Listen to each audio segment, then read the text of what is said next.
I'm here today on the range with Brad Skupeka, and Brad, we're talking about wrist bends, how the wrists bend throughout the golf swing. So this is something that is actually way more important than a lot of people think. Why is this so?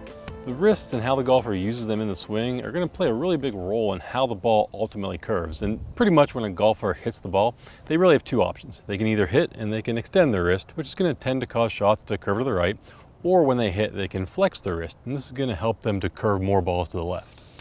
If I'm someone out there and I've been working on getting more turn or whatever it is for 15 years and I'm still slicing it, you're telling me that by moving my wrists in a different way that actually could cure me? Really, the turn in the backswing is definitely an important factor, but you could practice all day, hit all day, and if you're doing your turns but still extending your wrist like that when you hit, balls are almost always going to curve to the right. So Brad, then what would be a simple key or a drill that I could use to improve this?